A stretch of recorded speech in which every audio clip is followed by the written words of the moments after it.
Hello दोस्तों, स्वागत है ललीन एकेडमिक में आपका। आज स्पेशल आपका यूनिट वाई क्लास लिया जा रहा है। हर यूनिट से 10 से 20 सवाल रहेगा आज आपके लिए, वन लाइनर क्वेश्चन। जैसे कि आप देख सकते हैं बीपीएससी के लिए स्पेशल 100 क्वेश्चन किया जा रहा है और 5 यूनिट में से मैं आपका प्रत्येक एक यूनिट में 10 सवाल रहेगा। तो चलिए स्टार्ट करते हैं। वीडियो को लाइक और शेयर करते हुए वन लाइनर क्वेश्चन याद रखते हुए और लिख लीजिएगा, बहुत ही इंपॉर्टेंट रहेगा आपके लिए। जैसे कि पहला सवाल स्क्रीन पे ये है कि भारत का पहला सार्वजनिक पुस्तकालय कौन सा था। भारत का सार्वजनिक पुस्तकालय कौन सा था, तो आपको बताना चाहिए कि इनको इसका आंसर होगा कर्नाटक सेंट्रल लाइब्रेरी बेंगलुरु में स्थित है। ठीक है, ये बहुत ही इजी क्वेश्चन है। ऐसा ही सवाल आपका स्टेट और बीपीएससी में पूछा जाएगा, तो याद रखिएगा। चलिए आगे बढ़ेंगे नेक्स्ट क्वेश्चन पे। सेकंड क्वेश्चन क्या बोल रहा है, लाइब्रेरी साइंस के जनक किसे माना जाता है। तो लाइब्रेरी साइंस के जनक आपको डॉक्टर रंगनाथन जी को माना जाता है। डॉक्टर एस आर रंगनाथन जी का जन्म कल आपका 12 अगस्त को लाइब्रेरियन डे के रूप में मनाया गया था। एक सवाल आपका मन में भी चलता होगा, तो सर लाइब्रेरी दिवस कब मनाया जाता है, तो इसका जवाब होगा 14 नवंबर को मनाया जाता है लाइब्रेरी डे। ठीक है, तो ये इंपॉर्टेंट है। और इनका रियल डेट ऑफ बर्थ जान लीजिएगा कि 9 अगस्त 1892 ईस्वी में डॉक्टर रंगनाथन जी का जन्म हुआ था। और पहले लाइब्रेरियन पोस्ट मद्रास में इनको सबसे पहले मद्रास में स्थापित किया गया था लाइब्रेरियन पोस्ट के तौर पे। तो कब किया गया था, तो 1924 ईस्वी में किया गया था। ठीक है, तो फिर याद रखिएगा, वन क्वेश्चन आपसे हर बार पूछता है कि डॉक्टर रंगनाथन जी के लाइब्रेरी साइंस के गुरु कौन थे, तो WB श्रेयस थे। WB श्रेयस जी हैं। ठीक है, सॉरी थे, अब टपक गए। आगे बढ़ेंगे नेक्स्ट क्वेश्चन पे। थर्ड क्वेश्चन, डीडीसी बहुत इंपॉर्टेंट क्वेश्चन है ये आपके लिए, आज लिख लीजिएगा। डीडीसी मतलब फुल फॉर्म है डेवी डेसिमल क्लासिफिकेशन को विकसित किसने किया है, तो इसका आंसर होगा मेलविन डेवी, जो विश्व के लाइब्रेरी साइंस के पिता बोला जाता है। और मेलविन डेवी को डेट ऑफ बर्थ जान लीजिएगा कि 10 दिसंबर 1851 ईस्वी में इनका डेट ऑफ बर्थ है। ठीक है, चलिए अब आगे बढ़ेंगे नेक्स्ट क्वेश्चन पे। क्लास कैसा लग रहा है, वीडियो को ज़्यादा से ज़्यादा शेयर और लाइक जरूर कीजिएगा। यूनिट बाय आपका सवाल रहेगा। जैसे कि यूनिट 1 में आपका क्वेश्चन ऐसा ही है कि पब्लिक लाइब्रेरी एक्ट भारत में पहली बार कब पास हुआ था।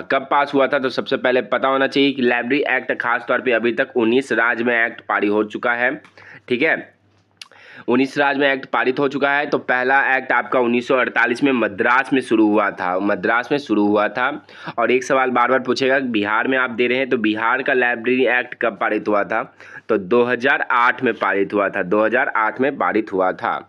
ये सवाल इंपॉर्टेंट रहेगा आपके लिए। चलिए अब आगे बढ़ेंगे नेक्स्ट क्वेश्चन पे।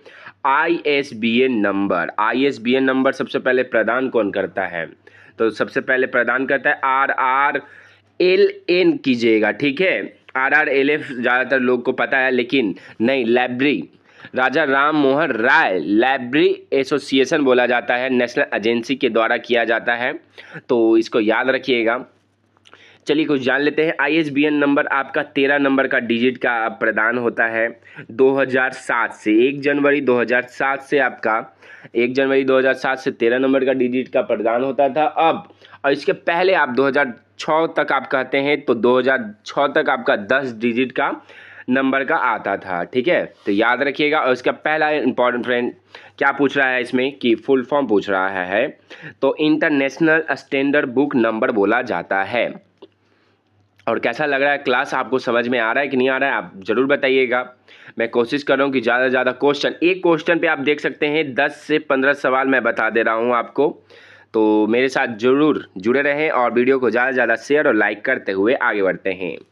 छठा क्वेश्चन, ISSN ये खास तौर पे इंटरनेशनल स्टैंडर्ड सीरियल नंबर बोला जाता है। ये 8 नंबर का डिजिट का प्रदान किया जाता है। ये कितने नंबर का होता है, तो 8 नंबर का होता है। ये इंपॉर्टेंट है, याद रखिएगा। चलिए अब आगे बढ़ेंगे। आगे बढ़ने से पहले मैं बता देता हूँ आपका कि जीके जीएस का क्लास चल रहा है। कोई भी आप तैयारी करते हैं, जनरल कंपटीशन का तैयारी करते हैं, तो उसके लिए भी आप देख सकते हैं बीपीएससी का प्रीवियस ईयर क्वेश्चन। साइंस चल रहा है, रेलवे का, तो आप इंपॉर्टेंट है, आप लोग जरूर देखिएगा। स्पेशल टीचर बुलाया गया है आपके लिए। तो उस वीडियो को ज़्यादा से ज़्यादा प्रोवाइड कीजिएगा। और आगे बढ़ते हैं नेक्स्ट क्वेश्चन पे। नेक्स्ट क्वेश्चन क्या बोल रहा है, 7 क्वेश्चन आज का। Readers guide to periodicals literature किसके लिए है? तो इसका आंसर होगा पत्रिकाओं के लेखक खोजने के लिए है।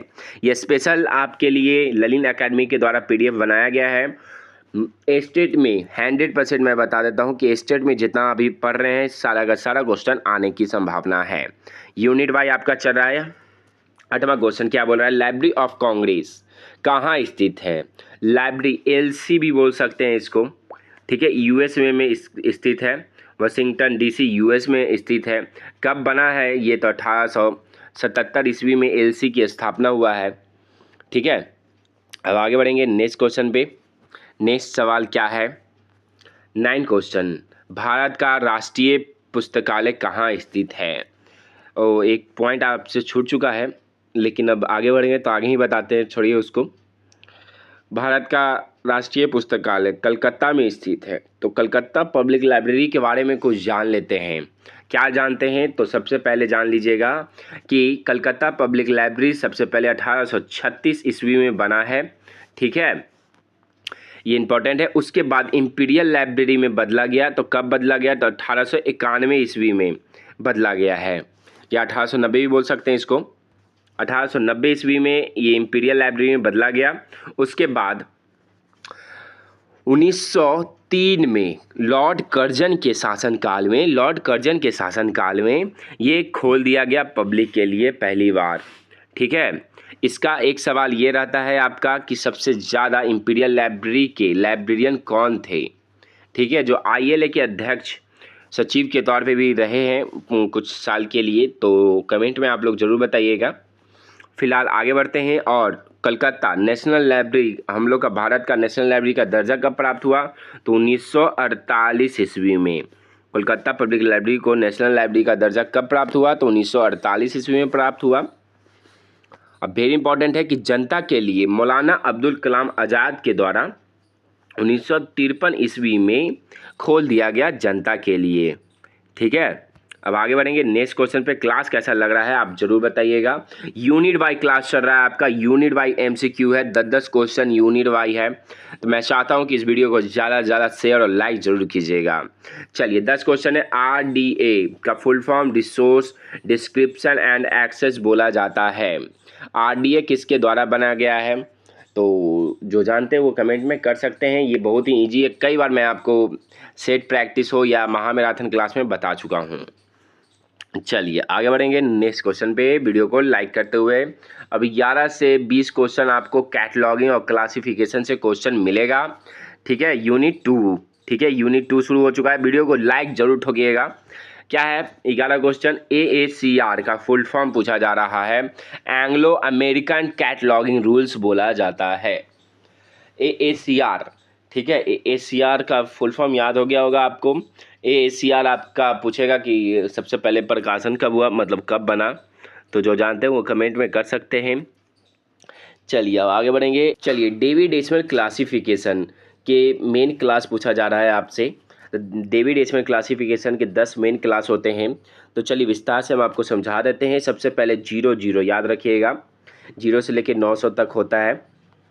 तो चलिए विस्तार से समझते हैं। 0 में आपका जनरल्स कंप्यूटर्स इंपॉर्टेंट्स आते हैं आपका ETC में।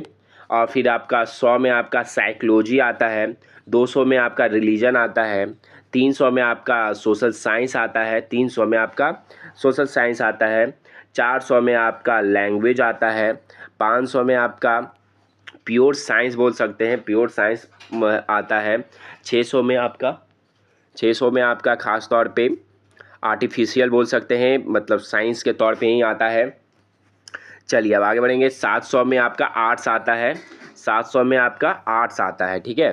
800 में लिटरेचर आता है, 700 हो गया। 800 में आपका लिटरेचर आता है और 900 में आपका हिस्ट्री और ज्योग्राफी आता है, ठीक है। 10 मेन क्लास आपको याद हो चुका होगा ललिन एकेडमिक के द्वारा। और कैसा लग रहा है क्लास ज़रूर बताइएगा आप वीडियो को लाइक करते हुए। चलिए आगे बढ़ेंगे नेक्स्ट क्वेश्चन पे। मार्क 21 की ज़्यादातर पूछा जाता है। तो मार्क का full form machine readable catalogue. तो मार्च 21 के बारे में बता ही चुके हैं, तो चलिए बता देते हैं कि 1999 में मार्च 21 आया था। ठीक है, कैन मार्क और यूएस मार्क को मिला के। चलिए आगे बढ़ेंगे नेक्स्ट क्वेश्चन पे। 14 क्वेश्चन आज का 14 क्वेश्चन कि देखिए, जैसे अभी हम आपको भी बताएं कि वर्गीकरण क्लासिफिकेशन डीडीसी के 700 का मतलब क्या है। 700 का मतलब अभी हम आपको जस्ट बताएं कि आर्ट्स आता है, 700 में आपका आर्ट्स आता है। ठीक है, तो ये देख सकते हैं कैसा लग रहा है क्लास, और मैं समझा पा रहा हूँ कि नहीं आपको, अच्छे से बताइएगा ज़रूर। LCC बहुत इंपॉर्टेंट है, library of Congress classification, library of Congress classification. और एक नोटिस मैं बता देता हूँ कि अंदरूनी नोटिफिकेशन आया है कि आपको जल्द से जल्द बिहार लाइब्रेरियन का नोटिफिकेशन तुरंत मिलने वाला है, लेकिन आपको टाइम नहीं मिलेगा, 10 दिन से ज़्यादातर नहीं मिलेगा। फॉर्म फिल कीजिएगा और एग्ज़ाम आपका 2 से 4 दिन में मिल जाएगा, तो इस बात को गौर करते हुए आप ध्यान रखिएगा। चलिए अब आगे बढ़ेंगे नेक्स्ट क्वेश्चन पे। CIP का फुल फॉर्म क्या है? कैटलॉग इन पब्लिकेशन बोला जाता है। ठीक है, नेक्स्ट क्वेश्चन पे आते हैं। आपका यूनिट वाइज क्वेश्चन मिल रहा है, इससे बढ़िया बेनिफिट आपको कहीं नहीं है। चलिए 17 क्वेश्चन है, कॉल नंबर से पहला हिस्सा क्या दर्शाता है? तो इसका आंसर होगा आपका वन लाइनर क्वेश्चन, विषय का वर्गीकरण को दर्शाता है। ठीक है, आगे बढ़ेंगे नेक्स्ट क्वेश्चन पे। यूडीसी सबसे पहले कब आया है? तो 1905 ईस्वी में बना है, पॉट आउटलेट और हेनरी लाफॉन्ट के द्वारा बनाया गया है। ठीक है, इसका फुल फॉर्म आपका यूनिवर्सल डेसिमल क्लासिफिकेशन बोला जाता है। ये डीडीसी का ही एक स्वरूप के रूप में जो उसमें कमी रहा, इसमें पूरा कर दिया गया है, तो इसको याद रखिएगा। जैसे 400 में आप लिटरेचर डीडीसी का मेन क्लास में पढ़ते हैं, परंतु इसमें 400 में कुछ नहीं दिया गया है, सीधे 800 में आपका लिटरेचर और लैंग्वेज को मिला दिया गया है। तो इसको ध्यानपूर्वक आगे बढ़ेंगे नेक्स्ट क्वेश्चन पे। कटर नंबर किसके लिए होता है? ये लेखक के नाम की पहचान के लिए होता है, कटर नंबर। चलिए आगे बढ़ेंगे, हिंदी में थोड़ा सा ज़्यादा ही डीप दे देता है। ओपेक सबसे पहले याद रखिएगा, ओपेक 1967 में आया, 1967 में आया है। इसका full form online public access catalogue बोला जाता है। ओपेक बहुत ही इम्पोर्टेंट रोल निभाता है। चलिए आगे बढ़ेंगे। जैसे कि आपका यूनिट 2 कंप्लीट हो चुका है, यूनिट वाई कंप्लीट कर दिया जा रहा है आपको। अब यूनिट 3 में सूचना स्रोत अब आता है, सूचना स्रोत आता है। मैं चाहता हूँ इस वीडियो को, बहुत ही इम्पोर्टेंट वीडियो है, क्योंकि हर यूनिट का एक एक क्वेश्चन आपसे करवा दिया जा रहा है, तो आपका एक लाइक ज़रूर बनता है। बहुत ही कम वीडियो को लाइक आ रहा है इतना मेहनत करने के बाद भी। चलिए अब आगे बढ़ेंगे नेक्स्ट क्वेश्चन पे। ब्रिटेनिका किस प्रकार का स्रोत है? तो ब्रिटेनिका आपका इंसाइक्लोपीडिया का स्रोत है, ब्रिटेनिका को इंसाइक्लोपीडिया बोला जाता है। ठीक है, आगे बढ़ेंगे नेक्स्ट क्वेश्चन पे। और सूचना स्रोत के 3 भाग होते हैं, याद रखिएगा, प्राथमिक, द्वितीय और तृतीयक। ठीक है, नेक्स्ट क्वेश्चन पे अब आते हैं। पीरियोडिकल का उदाहरण दें। पीरियोडिकल का उदाहरण है टाइम्स मैगजीन। पीरियोडिकल कौन सा है? तो टाइम मैगजीन पीरियोडिकल के तौर पे आता है। चलिए अब आगे बढ़ेंगे नेक्स्ट क्वेश्चन पे। 23 क्वेश्चन बहुत बढ़िया है। थ्योरेसिस का मुख्य उपयोग क्या है? जिसका आंसर होगा विषय शब्द नियंत्रण, विषय शब्द नियंत्रण। चलिए अब आगे बढ़ेंगे नेक्स्ट क्वेश्चन पे। 24 क्वेश्चन आज का। बिब्लियोग्राफिक्स का मतलब क्या है? बिब्लियोग्राफी का मतलब है सूचीबद्ध संदर्भ स्रोतों को करना। ठीक है, आगे बढ़ेंगे नेक्स्ट क्वेश्चन पे। 25 क्वेश्चन आज का। रेफरेंस बुक का उदाहरण दें। तो रेफरेंस बुक का उदाहरण है आपका डिक्शनरी। ठीक है, अब आगे बढ़ेंगे। 26 क्वेश्चन। वार्षिक रिपोर्ट किस प्रकार का स्रोत है? तो वार्षिक रिपोर्ट आपका प्राइमरी रिपोर्ट है। चलिए आगे बढ़ेंगे नेक्स्ट क्वेश्चन पे। 27 क्वेश्चन है कि इंडेक्स का उपयोग किस लिए होता है? तो इंडेक्स का उपयोग आपको बहुत इंपॉर्टेंट है, फर्स्ट ही पेज में मिलता है इंडेक्स। विषय को खोजना, लेखक को ढूंढना इत्यादि के लिए किया जाता है। ठीक है, एब्स्ट्रैक्ट 28 क्वेश्चन आज का। एब्स्ट्रैक्ट में क्या होता है? दस्तावेज का संक्षिप्त सार कहा जाता है। चलिए नेक्स्ट क्वेश्चन पे आते हैं। जैसे कि रेफरेंस बुक का उदाहरण डिक्शनरी से है। चलिए आगे बढ़ेंगे। वार्षिक रिपोर्ट किस प्रकार का स्रोत है? तो ये प्राथमिक है। ये फटाफट चलते हैं आगे। 27 क्वेश्चन, इंडेक्स का उपयोग किस लिए होता है? तो ये विषय और लेखक ढूंढने के लिए, जैसे कि हम आपको बता चुके हैं। ठीक है, वीडियो को बस आप ज़्यादा से ज़्यादा शेयर और लाइक जरूर कीजिएगा। जो इंपॉर्टेंट है मैं जरूर बताऊंगा। यूनिट वाइज, जैसे कि ईवी कंप्लीट हो गया आपका। यूनिट 2 भी, कि WHO का मुख्य प्रकाशन क्या है? तो वर्ल्ड हेल्थ रिपोर्ट के बारे में बताता है। ठीक है, अब चलिए यूनिट 10 मैनेजमेंट के तौर पे अब आता है। यूनिट 3 के तौर पे मैनेजमेंट के बारे में अब पढ़ते हैं कुछ क्वेश्चन। कैसा लग रहा है क्लास बताइएगा। 31 क्वेश्चन है कि 5 नियम किसने दिया है? 5 लॉ। ठीक है, ये डॉक्टर SR रंगनाथन जी के द्वारा दिया गया है। ठीक है, आगे बढ़ेंगे नेक्स्ट क्वेश्चन पे। ये पहला नियम क्या है? तो किताब उपयोग के लिए है। तो सबसे पहले याद रखिएगा कि 5 लॉ कब आया था? तो 1931 में प्रकाशित हुआ था। 1928 में बना था, लेकिन परंतु प्रकाशित हुआ आपका 1931 में हुआ है। ठीक है, तो पहला लॉ आपका किताबें उपयोग के लिए है। प्रत्येक पुस्तक उपयोग के लिए होता है। प्रत्येक पाठक को उसका पुस्तक मिलनी चाहिए, इंपॉर्टेंट है।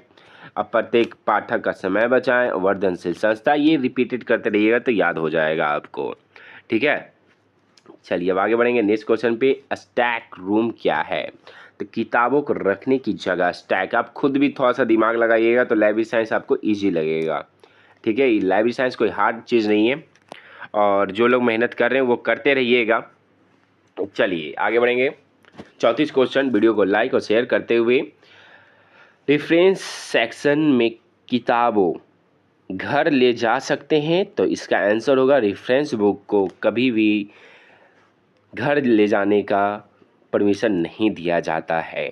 ठीक है, ये आपको स्कूल कॉलेज में ही पढ़ने को मिल सकता है। आपको उसी के अंतर्गत आप पढ़िए और तुरंत दे दीजिए। ठीक है, चलिए अब आगे बढ़ेंगे नेक्स्ट क्वेश्चन पे। मैनेजमेंट में खास तौर पे बजट पढ़ना अनिवार्य है। बजट में जैसे कि देख सकते हैं जीरो बेस बजट और PPBS बजट, ये आपको पढ़ना अनिवार्य रहता है।